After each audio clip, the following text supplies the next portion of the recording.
Come in. Bonsoir. Je suis très fin. Merci.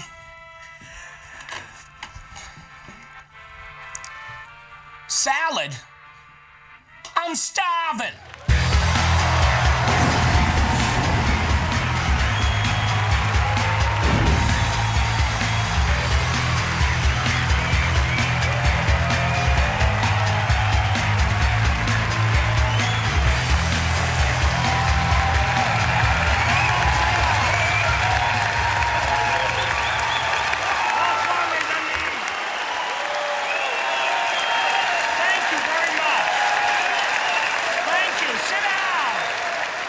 It's a pleasure to be back in Montreal. It really is. I'm just getting back into stand-up. For 2 years, I've been working in musical theater. Well, listen first. I haven't done musical theater since high school, but 2 years ago, I was cast as one of the leads in the Broadway musical Hairspray. And it was wonderful. I did the national tour, and then I did 9 months on Broadway, and it was one of the greatest personal and professional experiences of my life. But everything great in my life has a catch to it. I think anything great in anybody's life has a catch to it. In Hairspray, I played a woman. That's right, John, would you like to be the lead in a musical on Broadway? Yeah! Okay, put this dress on and shave your eyebrows. They made me shave my eyebrows. Mark, come out here. This is me with no eyebrows. Well, there are other alternatives. They said you could pluck them, then I'm walking around with ladies' eyebrows. Plus, I wasn't a fan of having the son of a bitches ripped out one by one. They said you could wax them. Oh, yes, put that right near my eye. Socially, this was difficult for me. When you have no eyebrows, people don't know what's wrong. But they're pretty sure something ain't right. And maybe we should take the next elevator, honey. Kids, get out of the pool. He has no eyebrows. People wonder, his eyebrows fell out. Is he sick? Well, if it's chemo, he's doing very well. He's keeping his appetite, God bless him.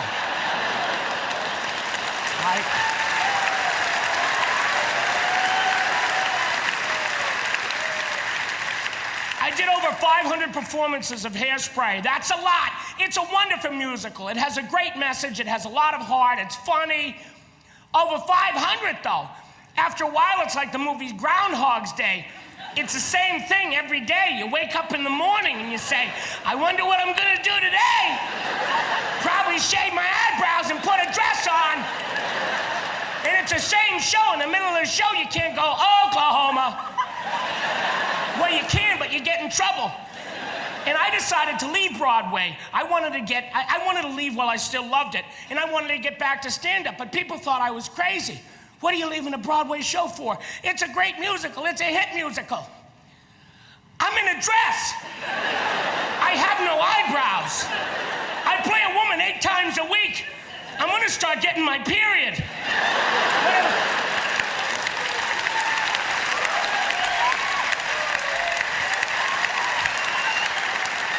What if I get pregnant? Where am I gonna put a baby?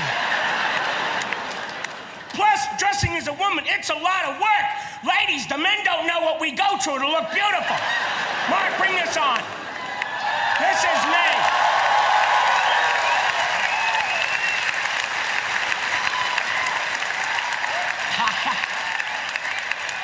I have such a pretty face.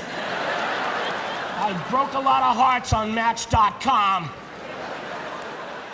I actually have a fat suit on. They told me, they said, you should get fitted for a fat suit. I said, you're not familiar with my work, are you? And then I had to pick out the day, said you have to go and get dresses. And I said, okay. I don't have to go shopping or anything, do I? I'll go on rodeo and they'll treat me like Julia Roberts in Pretty Woman. I'll come back crying, I have money, I have money. And I had to dance in heels. Not comfortable. I went to the shoe place. It was in the 6th floor of the garment district in New York. They said, ask for Vinny. This place makes all the shoes for Broadway. I thought it would be fancy, but there was just Vinny behind the desk. I didn't see any shoes around.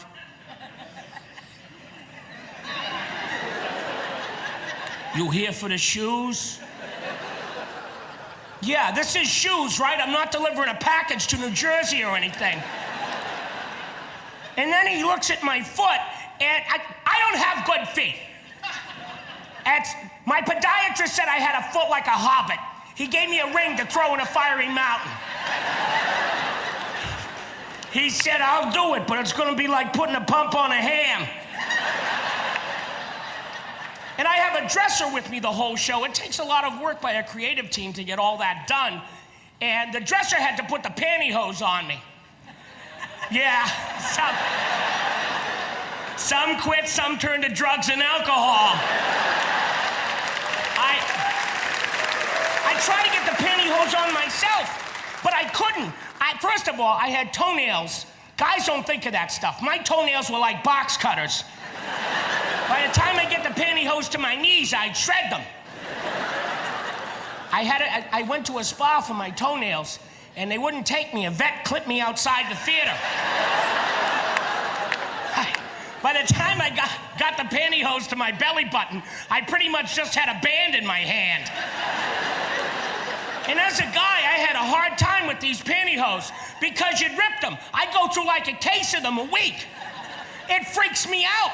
Guys, we have our underwear 10, 12 years, and I'm going through all these pantyhose. And I don't understand why these pantyhose rip so easily. You don't do anything in them. You go, rip, why? They rip, bring them back.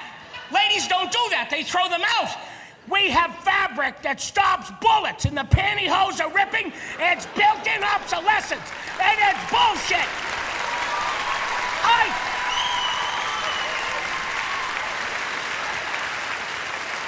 I am woman, hear me roar.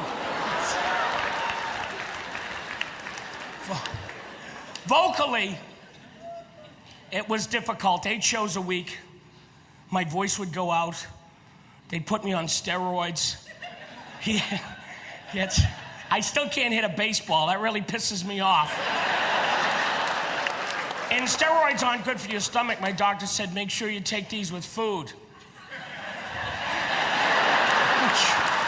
Don't you worry. When it says don't take with food, I have half a sandwich.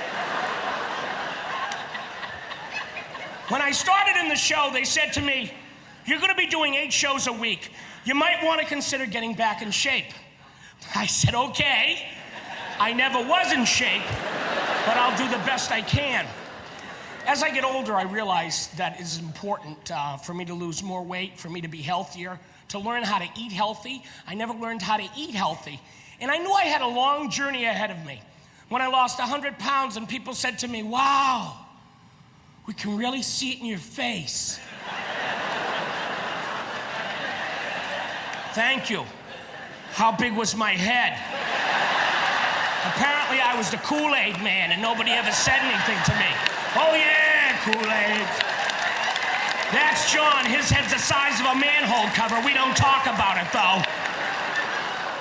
So I got a personal trainer. I remember my first day at the gym. I was nervous. People were staring at me. Not because I was out of shape. I wore a black velour Sean John sweatsuit. I should have looked in the mirror. I look like a panda. People were fascinated.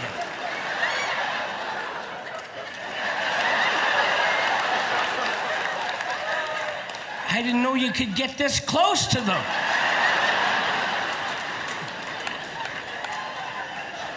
I had one trainer, didn't work out. I have to learn how to take instruction better. I really do. I'm working on it. One trainer said to me, give me a sit-up. I said, oh, nay, nay.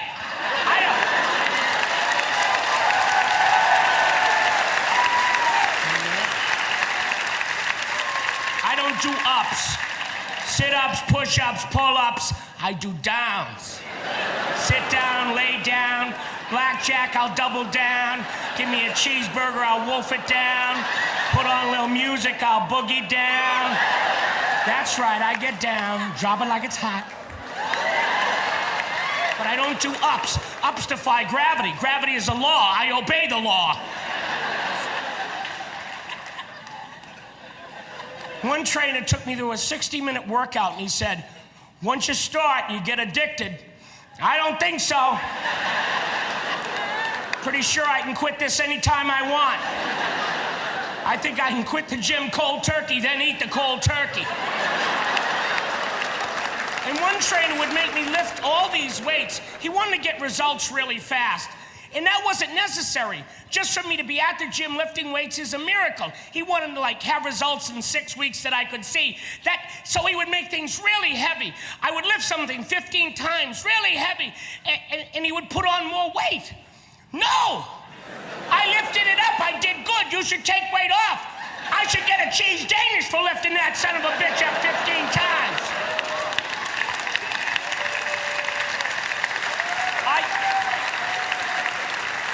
I had one trainer, he would say to me, how do you feel?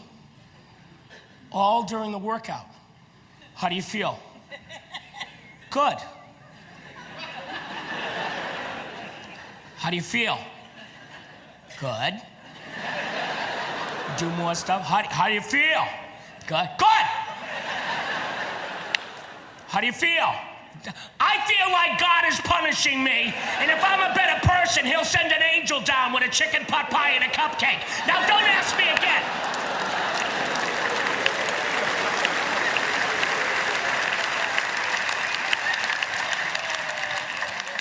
I do this elliptical machine, and I can do like a half hour, 45 minutes, and that's a miracle, but I still don't think healthy. I see other people on the machines, and they're thinking healthy. They're thinking, after I do this, maybe I'll do free weights. I hope there's a Pilates class. I'm thinking, if I do 45 minutes and live, I'm gonna have raviolis and a nap. So come on, John. Raviolis and a nap. Raviolis and a nap. Raviolis and a nap. One lady said to me, you're sweating, you're burning fat. Oh, good. I hope it's a controlled burn, because if this baby goes up all at once, there's gonna be a mushroom cloud over this gym.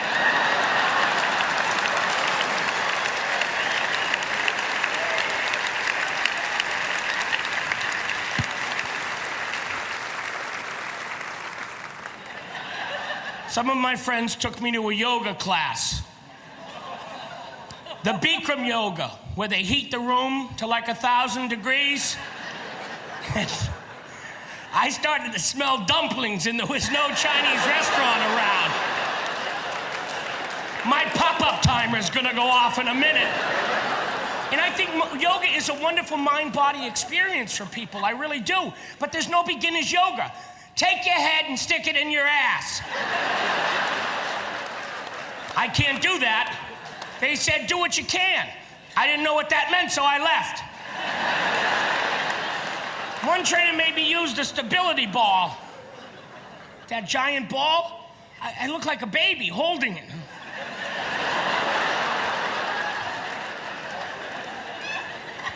One trainer put me on the no-carb, the Atkins. They said after a week you won't have any carb cravings. I felt lied to. I had cravings. When you drive by a bakery and you jump out of a moving vehicle, that's a craving.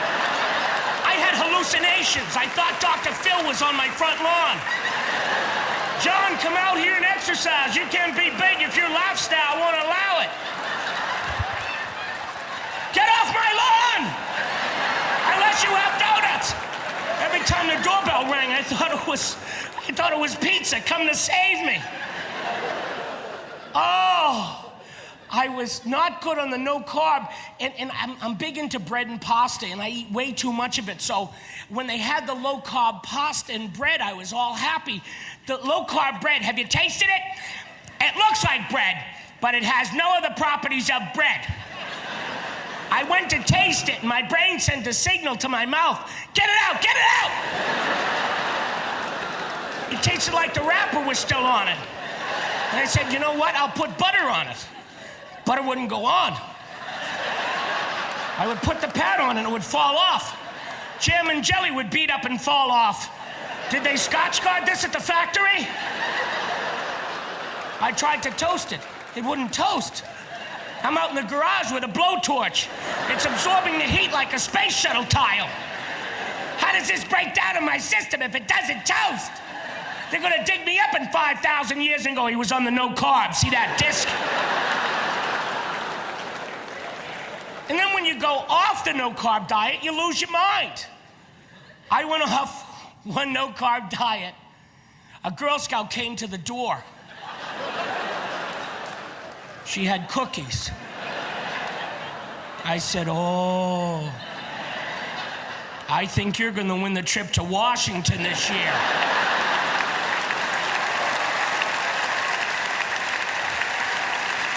This'll be fine for now. Go back and get the rest of the troop. I went to one nutritionist that was just all raw food. It's a great way of eating. It doesn't reflect my reality. But this lady, very nice. She was in her 50s. She looked 30. But it was too extreme for me. She said, first of all, I want you to juice. I said, okay, juice is not a verb. I don't know what you're talking about. She said, no, for the first month, I want you to cleanse your system. So I want you to drink just juice. I didn't do well with that. She sold me a juicer. Third day, I juiced a ham. She called me up. How you doing? I'm juicing. Let me get this Krispy Kreme in here. We'll be good to go. If you're drinking ham juice and your arm goes numb, wait an hour. I'm not a nutritionist, but that's just how I think you should do it. She said to me, are you a vegetarian? Not in the strictest definition. Like I don't eat veal, but he grows up. He's gotta go. And I don't eat bison. I was in Colorado, I was served bison. Bison is buffalo, it was endangered. I don't want to eat that. Because it's not endangered anymore, but I don't trust it. I'll finish the bison and somebody will walk up to me. That was the last one.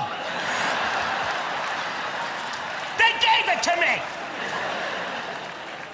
And I used to love lamb chops, gyros. My friend owns a farm. He gave me a baby lamb to hold. It was adorable. It fell asleep in my arms. He said, the lamb fell asleep, it trusts you. It has very poor judgment. And I bit it on the ass. No, I didn't. I'm holding this lamb knowing I'm never gonna have lamb again, and I never have. And he said, would you like to see the cows? Hell no. So this very nice juice lady, the raw food, she said to me, you have a blocked colon. Do I have that look about me? How do you... Then I'm thinking, how are we gonna unblock this bad boy? Attach this to your garden hose. Lady, I have neighbors. I'll get a letter from the homeowners association. Please do not clean your colon on front lawn. Signed all of us. She said, no, it's very easy to cleanse your system. She said, you're juicing, right? And I was juicing, and I still juice. I like juicing. I just can't do juice alone. But I hate salad, and salad has essential vitamins and minerals. So I just drink it, and it's done. So I was juicing. She said to me, put these herbs in your juice 3 times a day. After a month, your colon will be clean. I don't know what was in the herbs, but I called her about 45 minutes later from the bathroom. Hey, crazy lady, I'm sending back the rest of the herbs. Mission accomplished. My colon's clean. I swallowed a quarter when I was 7. $50 came out. My ass hit the jackpot. I just want to know, am I gonna live? I went to one nutritionist, she said to me, the good news is you can have all the salad you want. Whew. That is good news. I was nervous. I came in here thinking, please, God, anything. Don't take away my salad. I can have all the mixed greens I want. Stop, I'm getting a chubby. She wanted me to have salad as the food. No. Salad's not food. Salad comes with the food. Salad is a promissory note that food will soon arrive. If my brain sees a salad, it says, something good is gonna happen soon. Wait right here. Plus, there's no joy with salad. I've been on diets on and off my whole life, and salad has been a part of every diet. I see a salad, there's no joy. It sends me in the other direction, salad. What would you like on your salad? Haagen-Dazs. She said, how about steamed vegetables? Ooh, you spoil me. That's heated salad. She said, how about sushi? There are some wonderful Japanese dishes. Japanese food has great aesthetics, great presentation, but sushi, it's wrapped in seaweed. Now that's ocean salad. And I don't think you're supposed to eat seaweed. I know it's good for you. But I pick it out of the crack of my butt at the beach. Is that really food? I never went to the beach and went, hey honey, we got sandwiches here, hold on. What are you ordering pizza for? It's an ass vegetable. Is that how it's harvested? Are there sumo wrestlers up and down the beach in Japan? I'm full now. My nutritionist made me add different vegetables and fruits, and I've added a lot of them. I didn't know about antioxidants. I guess I was always pro-oxidant. Now I have blueberries, strawberries, cucumbers, avocado. And some I tried, I couldn't. I think everybody has a vegetable they hate, or vegetables. Remember President Bush, the first one, the good one, it turns out. He banned broccoli from the White House. I love that. I love the passion of it. Anybody brings broccoli in, kill them. There are vegetables people hate that much. With me, it's turnips. My nutritionist said, why don't you try turnips? I said, I can't. I had a turnip incident. A few years ago, I had my family over for Thanksgiving. I was gonna have it catered, but they said, no, we'll bring the food. I wanted to have it catered. There were 10 of us. I had 2 sisters. One brings an 11-pound turkey. This big. I didn't know they made them that small. It must have got hit by a car. I could have put it on my chest and ate it like an otter.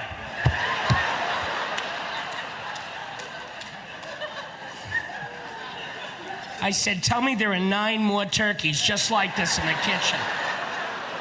Tell me this is like the Cornish game hen of turkeys. And my other sister brings vegetables, and she brought these turnips. I don't understand turnips. They're a horrible vegetable. They smell.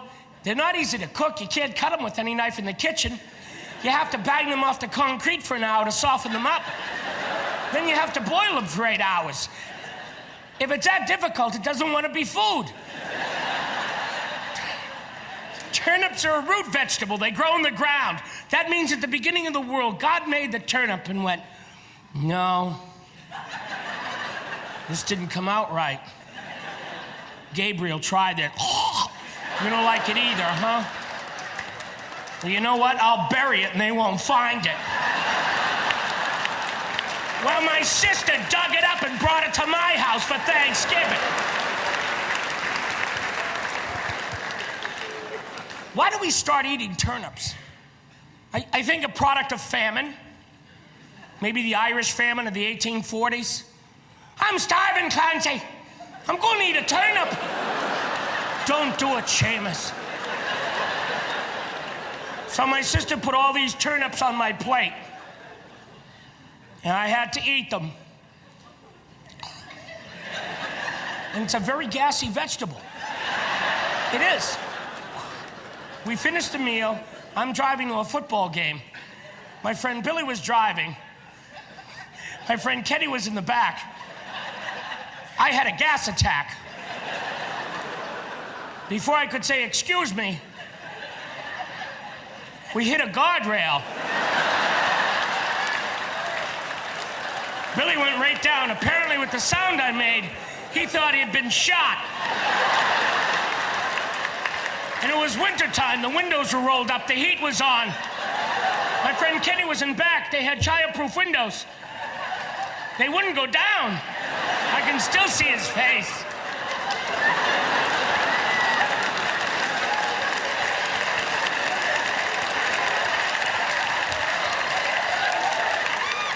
He passed out.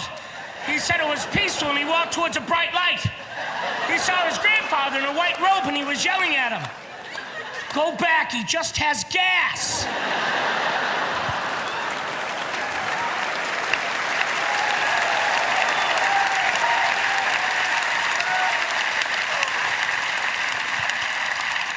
It's difficult to eat healthy on the road. Every city is a new food experience.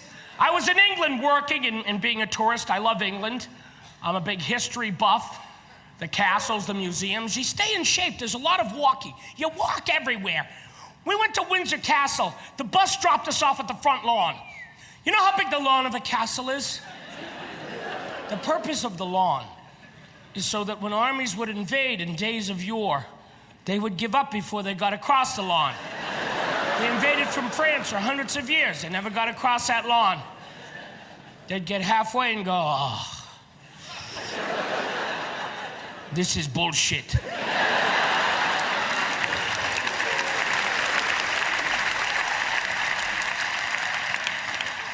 I can't even see the castle from here, Henri. We've been walking 2 days. I'm going back to Calais. I was walking around England so much, in London, and I was starving. And they said, we have tea. We're not open for dinner, but we have tea. Oh, that'll fill me right up. And they said, no, we have sandwiches with the tea. Mine had a cucumber in it. That's pickle. That comes with the sandwich. Take mine back and put a sandwich in it.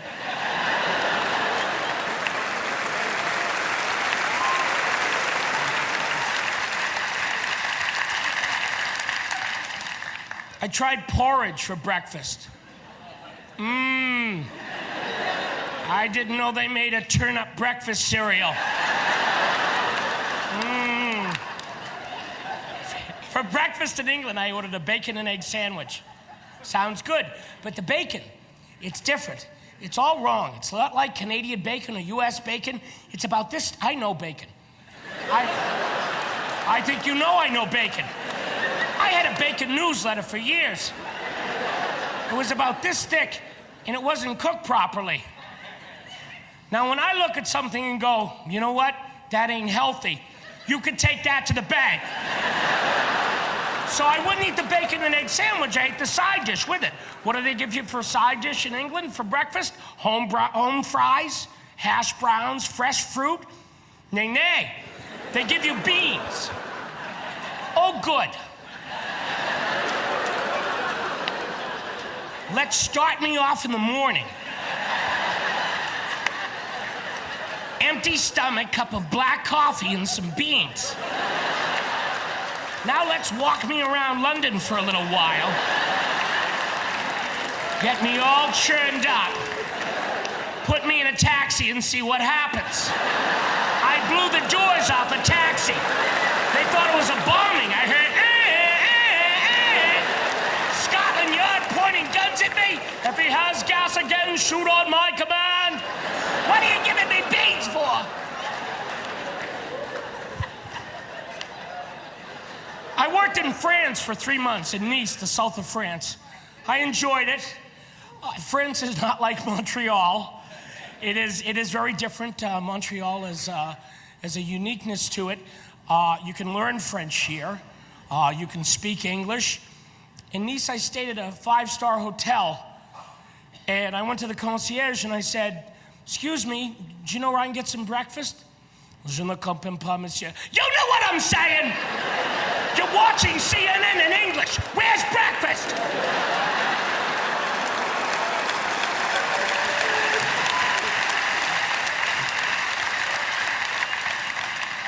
I like France, but don't expect Lumiere from Beauty and the Beast to be there when you get off the plane. Be our guest.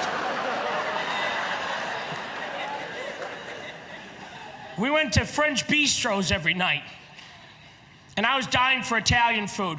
I love some French food, but too much with I don't eat seafood. There's a lot of salad, and I was all like omeleted out and pomme frites. I don't want to say another pomme frite. Dying. I'm telling everybody. Do you know where there's an Italian restaurant? I'm dying for Italian food. Nobody said anything. About 6 weeks into the shoot, we're at a bistro, and I say, I would love Italian food. Somebody that we've been with for 6 weeks says, well, we're only a 45-minute drive to Italy from here. Why don't we go there?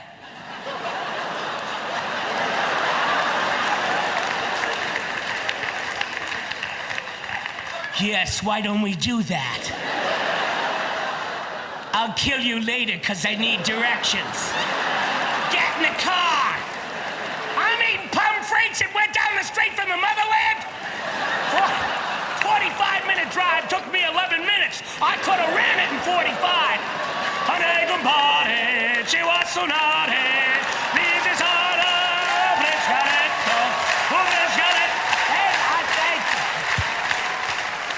They got a kick out of me in Italy. Oh, yeah. I speak a little Italian. I can say, feed me, I'm hungry. It's sono affamato. I can say it in 27 languages. I can write it in hieroglyphics if I have to. If I go back in a time machine, I want to be covered. And we went to this little mom and pop restaurant. The waiter's name was Luigi. He was also the owner. In Italy, there's no such thing as an all-you-can-eat buffet. That's just the way it is. And I said, Luigi, sono affamato. Hey, look at you, eh? He says, sono affamato, sono affamato. Giuseppe, come in here. Say it to Giuseppe. Say it. Sono affamato. Look at you, eh? You son of a bitch! And I said, I'm dying of hunger. It's morta di fame. Morta di fame. We're gonna feed you. You're gonna explode all over the wall. I said, could we order? He said, no. First, we're gonna bring out some food.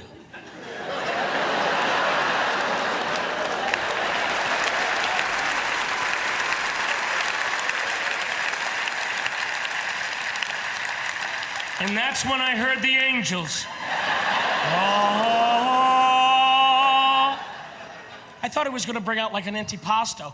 He brought out antipasto, fried calamari, potato and gnocchi, pollo vodostano, eggplant milanese. And he says, now we come, we take your order. You're not scaring me. They brought out food for hours. We were fighting amongst ourselves. Stop ordering, this is enough. I didn't order this. I didn't order this either. They're just bringing out stuff. Let's get out of here. We had a friend with us, Timmy. He was too skinny. We should have known. He shouldn't have come. Halfway through the meal, he died. And they kept on trying to feed him. They were smacking him. What's the matter? You don't like it? He's dead. Pass that over here. I always eat when I'm sad. The third hour, you know how when you're full you unbuckle your pants a little bit? Well, mine were down around my ankles. And they were chasing me with cannolis. They were gonna kill me like they killed Timmy. But I got out of there. What's the matter? Sono affamato. You don't like it?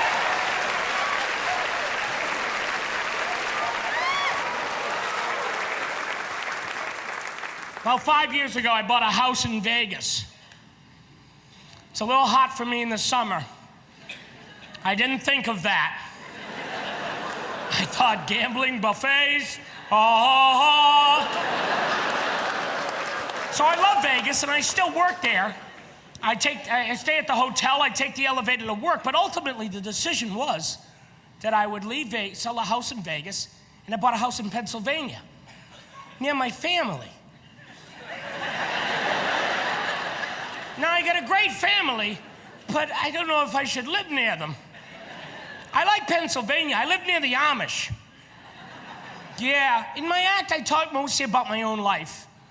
I don't mind making light of myself.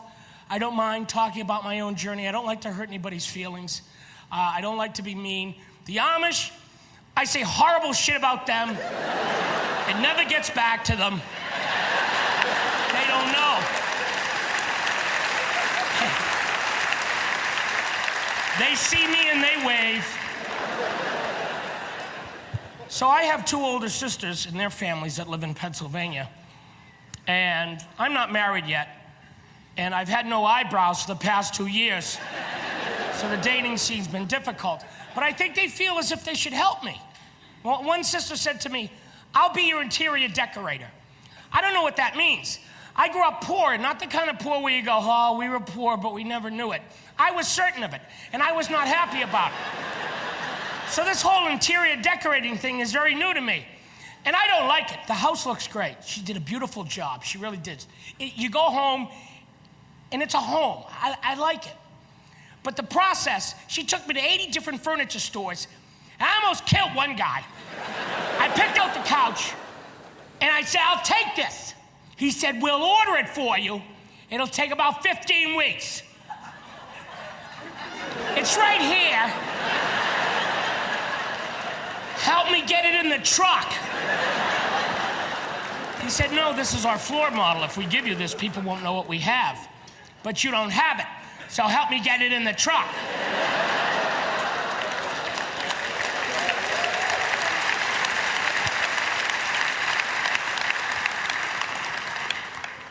My sister tried to help me. I come out off the road. They unpack my bags. I never unpacked my bags before. I always just kept 2 bags packed for the road. Well, they put everything away on me. They come into my house and they arrange it and everything's put away. And then I say, "Where'd you put all my stuff? I got to pack to go back on the road again." And they said, "It's away." Well, where? Away. You know, it's a mythical place like Narnia. They don't know where. So now, on my days off from the road, I have to look at all the stuff. Look for all the stuff that they put away. So I wander around the house, looking for all my stuff that I have on the road that went away. Why does everything I love go away? And the neighbors see me wandering around the house because I have no blinds. I don't. My sister got an estimate for the blinds. They're a lot of money. Did you know that? $10,000. I'm not paying that. If I walk around naked long enough, the neighbors will chip in.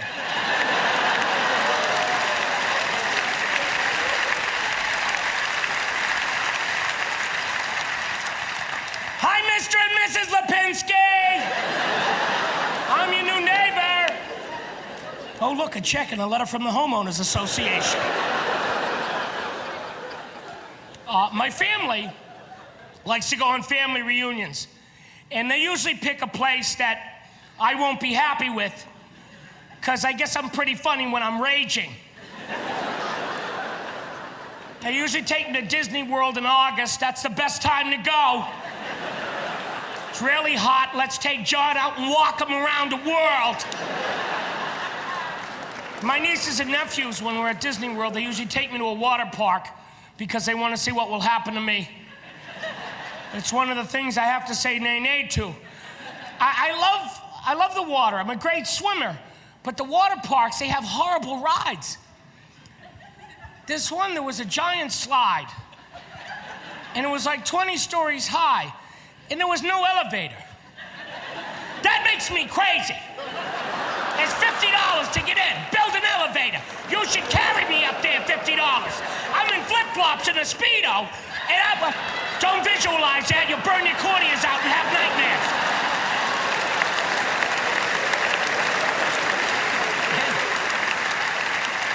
And it's really high.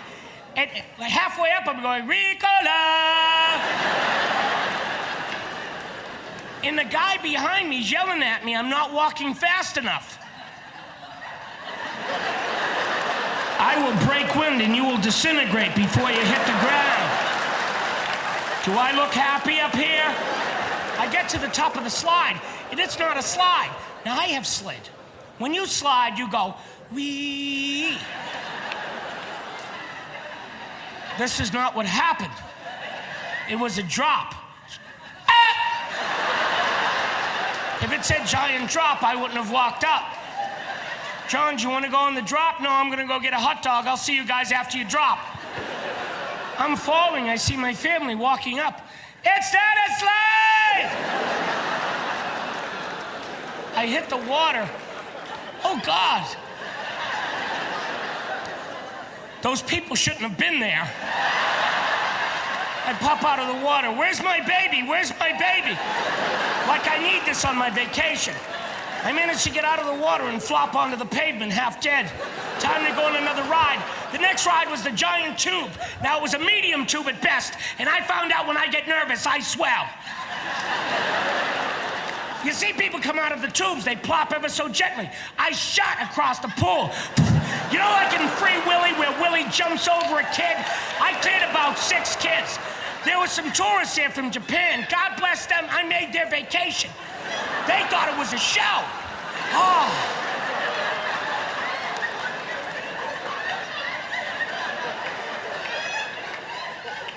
It's like I feel weary.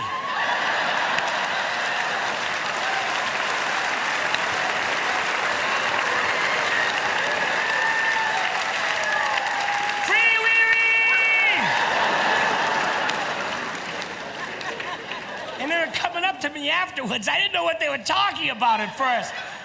Free Willy is very hard to pronounce in a Japanese dialect. Free. Excuse me? You're like a free. I don't know how they got in to see the movie. What movie, please? 2 tickets free. Pick a movie up here.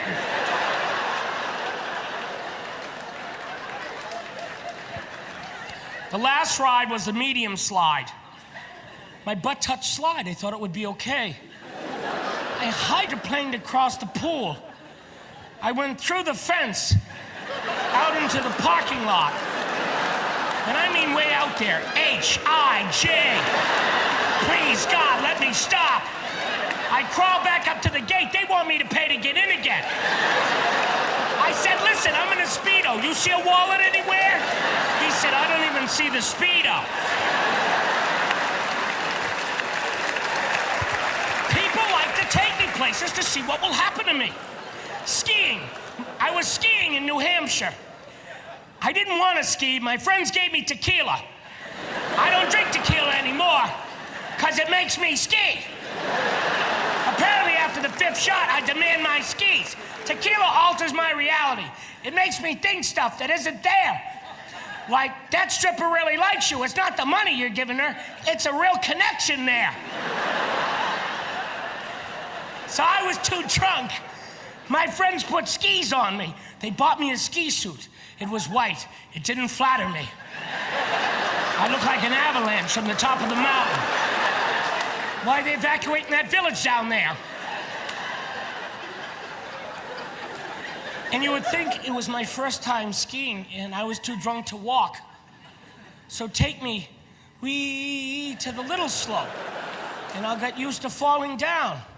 No. John's funnier when he's falling down a big mountain.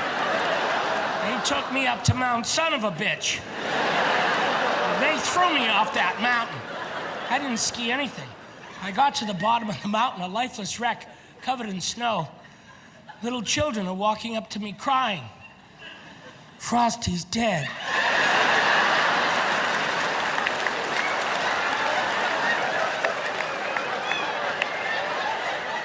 Don't be dead, Frosty, they're saying. It was Christmas time. I had to get up, scar these kids for life. There must have been some magic in that old silk hat day. Open the ambulance door, please. Frosty's gonna need morphine and a Pez dispenser. Water skiing I thought would be okay. It's water, it's soft, nay. Not at 40 miles an hour, it's like concrete. And I can stand up on the skis. But then the boat pulled me. That's when things started to go wrong.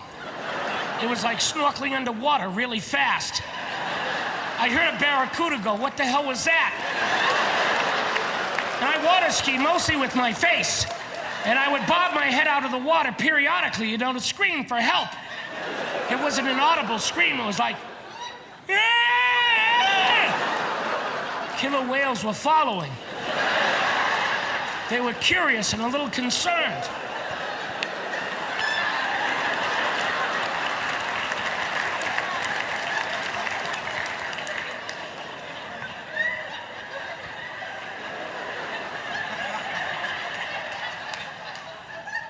Everybody's here. Who's that over there?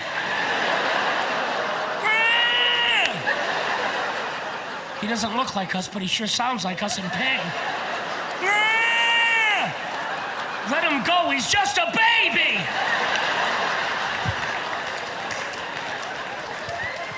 My friends thought I was being funny. John, when you were bobbing your head out of the water, I was laughing. I couldn't breathe. I couldn't breathe either. You should have stopped the boat. Parasailing? They para-dragged my ass. Next time we go parasailing, turn around. If I'm not up in the air waving, stop the boat. I was picked up by a fishing trawler. They were packing me in ice when they found me. John, want to go bungee jumping? Nay. I never went bungee jumping. They said, oh, you afraid the bungee's gonna snap? No. I know the bungee's gonna snap. No, it's guaranteed to 10,000 pounds. Oh, good, I'll take the whole bridge with me. Everybody will die. Everybody at once. Nay!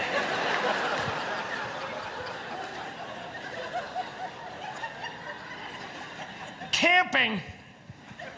My friends took me camping to see what would happen to me. It's a lot of fun.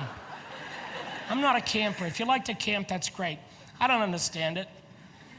I guess campers that love it, they think, oh, it's like the settlers, the explorers, the pioneers. I don't think so. I think they did what they had to do. They built a foundation for us to live on, not in tents. If Lewis and Clark saw a Hilton, they wouldn't have camped. So I don't appreciate camping. Camping to me is when room service closes at 11. If it's 11:30, I go, I'm camping. And I huddle by the TV and wait for pizza to come. Like that Survivor show, I don't do well in the outdoors. They said, Survivor, you could win $1 million. Not enough money. If I wake up in the morning and I have to look in the woods for breakfast, nobody has to vote me off the island. I'm putting out my own torch. One less for the Kutcha tribe. I'm kidnapping the host until you get me out of here. So a few years ago, we went camping. I flew into Boston from Las Vegas. They had a Winnebago. It was beautiful. I said, okay, camping. We drove up to Maine, which is nice, but it's also the setting of most of Stephen King's novels. And we go about 9 hours on the Maine Turnpike. And you can't go 9 hours. We're in Russia. And we're asking directions, and people are saying creepy Maine stuff like, going way up there, huh? Yeah, why? Why? So we get to the end of Maine near Russia, and it is beautiful. It's air like you've never breathed before, a pristine lake. If there was a hotel, it would have been nice. Now I thought we were camping in the Winnebago. Wouldn't you think that? No, we're leaving the Winnebago. And we're gonna hike 2 miles. And we're gonna camp in tents next to the lake. I don't wanna leave the Winnebago. In the horror movies, they leave the Winnebago and the happy chubby one always dies second or third. He says something like, who wants a marshmallow? Either that or they portray big people as stupid. They say something like, I heard a scream. I'm gonna go look. They didn't tell me to bring any camping stuff. I had my luggage from the airport and my panda suit on. And I'm dragging it through the woods. A bear saw me and went, "Hi." My mood turned. I felt like Gollum on his way to Mordor. "You don't have any friends. They left you in the woods to die. They took away our Winnebago. That was my precious."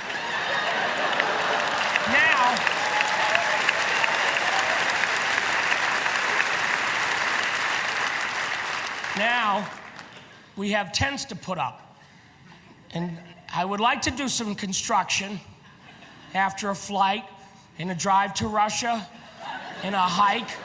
Let's do some construction now. I was too tired. They gave me a little tent.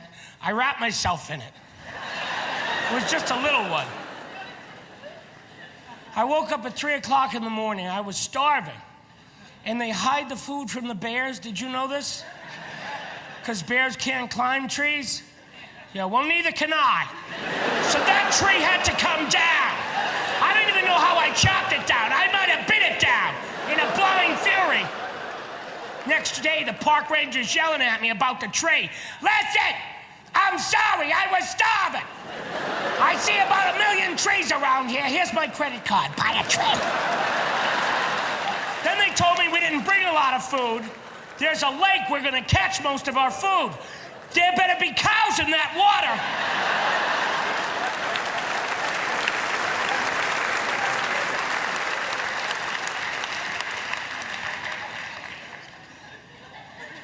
If there are cows in the water, I'll catch them myself. Start the grill, I'm going down again. The last camping experience was after we finished camping. They took me to whitewater rafting. Yeah, gotta love whitewater rafting. 10 of us are going, 8 will come back. Don't forget to wear your toe tag. Sometimes the bodies don't float down the river for a week or so. I don't know who enjoys whitewater rafting. I think maybe after the whitewater rafting trip, those that survive get together and go, "Okay, we each spent $2,000. Let's just tell everybody it was good." They told me to get in a boat, but there wasn't a boat there. It was a rubber thingy. When a boat would sink, they would put one of these out until a real boat came and got you. If it doesn't have a buffet in a casino, it ain't seaworthy. And what I didn't like about the whitewater rafting is that people pretended to have fun. They weren't being real. You can't have fun. One guy flies out of the boat. "It's a lot of fun!" He hits his head, and we drag him back in. Still having fun. At least I'm not at the office. Okay, you got some blood down here. I'm at the front of the boat going, "Can we bang against the rocks one more time? I still have cartilage left in my right knee. And can we swing back around? I left one of my balls on the rock over there." An eagle has it. Forget about it.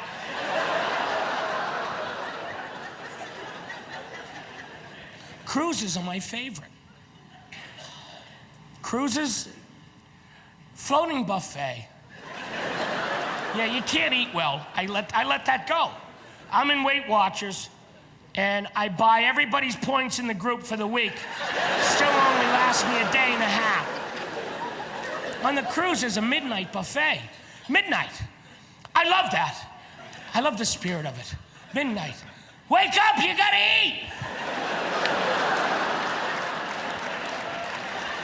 I'm at the prime rib counter in my SpongeBob SquarePants pajamas. I brought my family. And we're all bigger people. If you see a skinny person at a Pinette family reunion, you say, "And you are married to who?" So it wasn't just me hitting the buffet. The whole family, 4 times a day. It became a March of the Penguins-like ritual.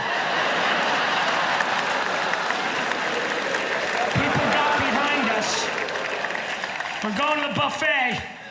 I passed an egg by the end of the cruise. You know, on the cruise ship that I was on, I got acupuncture. I have a swollen ankle from dancing in heels. And I got acupuncture, and it worked. I don't know if you've ever had acupuncture, but the swelling in my ankle did go down. And it was a different process. I'd never been through it before. She would stick the needle in, and it didn't hurt, the needle going in. And then this nice lady, the acupuncturist, she would twist the needle. Something would happen. He would go, "What was that?" And she would say to me, "Got your chi." Okay. "What was that?" "It's your chi." So chi is apparently a Chinese word meaning scream. So it did work. Then she tells me that you can do acupuncture for weight management, which I would be willing to try, but not on a cruise ship. It's a feeding frenzy. You have to be receptive to it. In order for it to work, she would have to stand at the buffet with needles and a blowgun.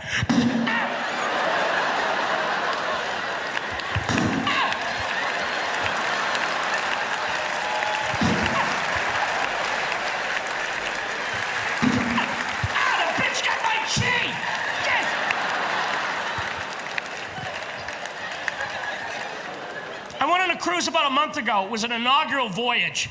And I was a little nervous, an inaugural voyage, because sometimes they don't go well. The Titanic, in the movies, is a tidal wave.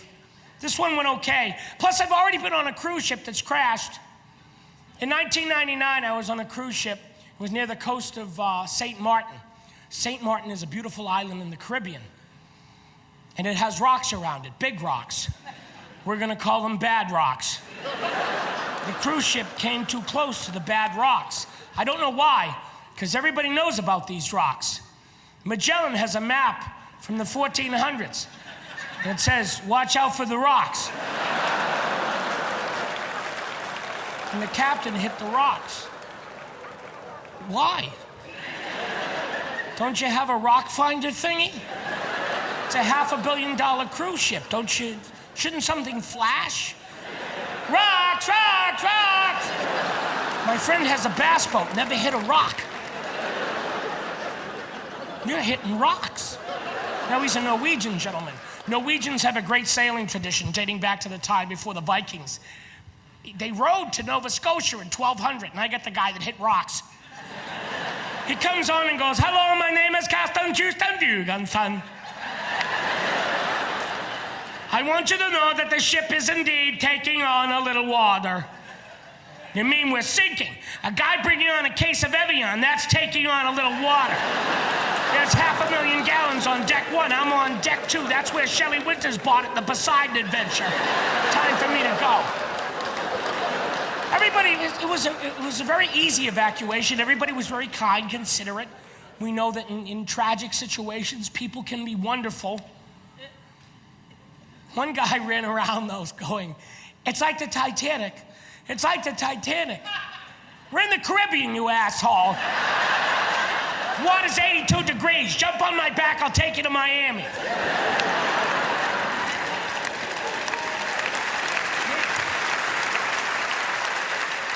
He was being stupid. We hit the island. It was like ship, island. I can check into the Marriott from here. I had to meet a cruise ship one time in Cozumel, Mexico. Cozumel is beautiful. It's not easy to get to. I had to fly from Vegas to Cancun. Cancun to Cozumel, you can go 2 ways. You can go on a ferry, but I looked at the ferry. It was a day-nay ferry. It was one of those ferries that tips over once a month. Everybody dies. These ferries tip over all over the world. You know what it is? It fits 50 people. They put 1,000 on. It tips over. They go, "What happened?" "There's going to be an investigation." "Don't you have a clicker?" $49.50. "Wait for the next ferry, please." So I wasn't going to take the ferry. The only thing that I could take was a commuter airline, like Air Cozumel. Now, those Mexican commuter airlines, They're the best of the best, so I wasn't nervous. Nothing but Top Gun pilots from the Mexican Air Force are flying this bad boy. I'm not too big, the plane is too small. The guy next to me, he's not happy at all. He's on his cell phone. Hello, mijo? I don't think we're gonna make it. There is a big guy next to me and I can't feel my leg. So I moved, I didn't want to kill him. I'd see his son at baggage claim. Hello, my name is Antonio Montoya. You killed my father, prepare to die.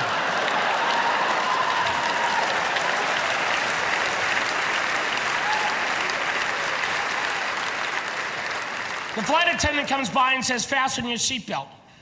Why? I don't think I'm gonna pop out of this chair anytime soon. Besides, the buckle is lodged in my ass. And it's pretty far up there, I'm thinking it should hold me. You know, like a tail hook on an aircraft carrier. I might have shot out, but I would have sprung right back again. Then the flight attendant came by and said, you're in an emergency exit, you gonna be okay with that? Yeah. What do you, if the plane crashes, will I open the door? Nay, nay. I'm gonna go through the door. My door's gonna be this big. Everybody's gonna wanna go out through my door. And I'll be fast. You'll think a gazelle is loose on the runway. You'll be on fire, I'll be in the terminal eating a taco. I was on that plane. I don't remember much. I smelled smoke, and now I'm eating a taco. So this cruise I went on last month, I had a little trouble with some of the lines at the buffets. I don't do well in any kind of a line. I think I'm a pretty nice person, but you put me in a line, something happens to me. I lose my cherub-like demeanor, I really do. I want to know what's going on up there. I want to know why it's so slow. So I'm in this long buffet line, and there are these older ladies in front of me, and it's an elaborate buffet. It has ice sculptures, and it has watermelons that are carved into sharks, and little cantaloupe baskets, and they're browsing. Oh, look at that over there. Oh, it's a cantaloupe basket. And I'm trying to maintain, but in my head I'm going, get out of line. And they're taking pictures with their camera phones, their cell phones, and they don't know how to use them. So they're going, get out of line, get out. They're taking pictures of a watermelon shark. Why? Are you gonna pull this out at a later date? How sad is your life if you have to stop and go, I want you to see this watermelon shark I saw. I ate the watermelon shark to prevent future browsing. Get out of line. People are starving behind you. Have a little courtesy. I get browsers. At McDonald's, people stare at the menu. I had one guy in front of me was like, well, what do they have? It's McDonald's. Ask me anything, left to right, right to left. What do you want to know? Get out of line.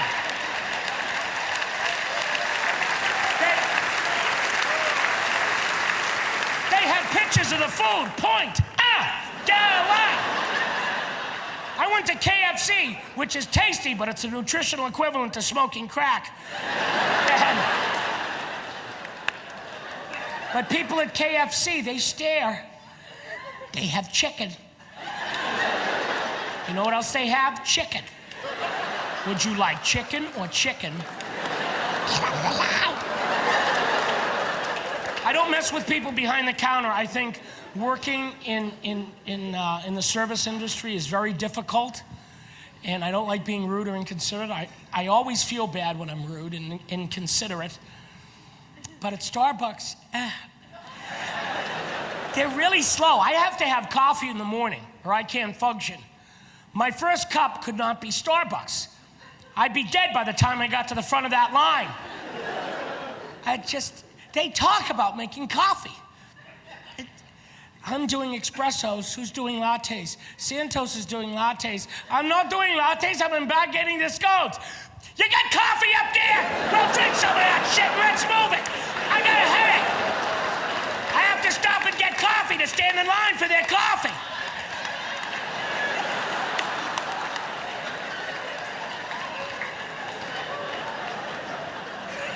You know what holds up lines nowadays?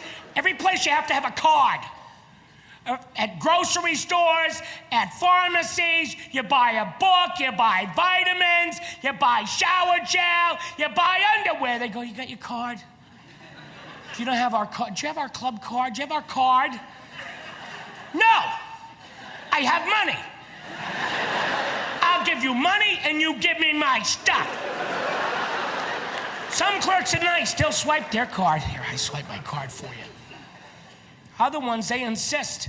I'm going to put an application in for your card. No! I want that card! Every place you got to have a card. Remember when stuff was on sale or not on sale? Now we got to have this card. I hate it. I travel too many places to have cards for everywhere. One lady last week asked me for my zip code. Why? I was flip. I said, I don't have a zip code. Well, her head almost exploded. Everybody has a zip code. Jimmy register 3, he doesn't have a zip code. People in line are talking about me. No zip code, no zip code, no zip code.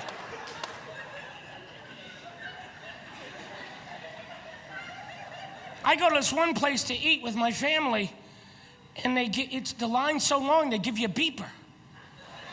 What does that mean? A beeper. Go home, get something to eat. We'll write you a letter, tell you how good the food was. At Christmas time, well,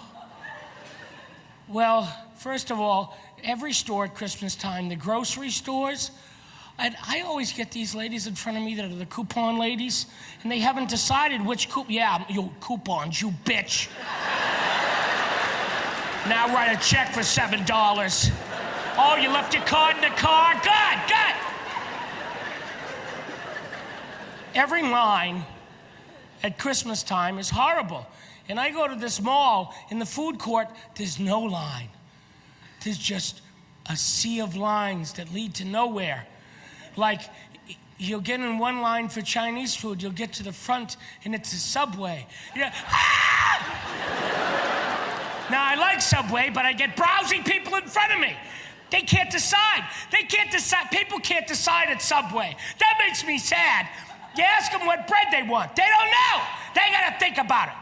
You ask them what they want in their sandwich, and they don't know. You don't know what you want in your sandwich?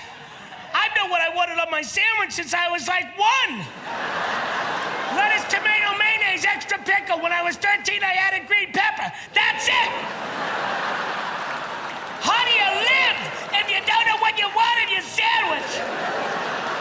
How do you get married, have kids, buy a house if you don't know what you want in your sandwich? Get out of line. Watch me. Watch me.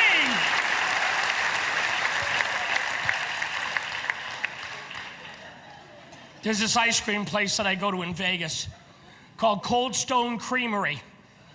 And it's good. Do they have it here?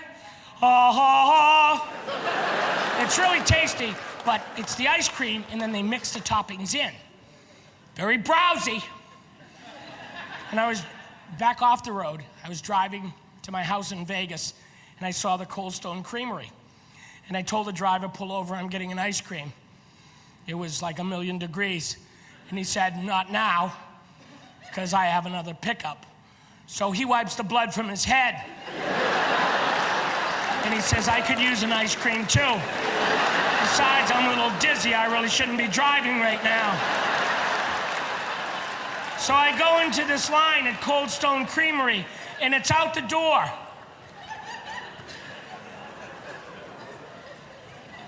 And I'm trying to be nice, but people are browsing up there.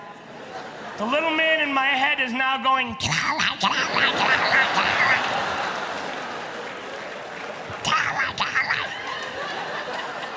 Every stupid question people ask, I have like an Ewok-like growl for every stupid question. This coupon is expired. Can I still use it? I'm lactose intolerant. Are toppings extra? I didn't think toppings were extra. How big is your small? Can I see it? It's small! The smalls are small. It's $2. Here's 20. Buy 11 of them. Get along!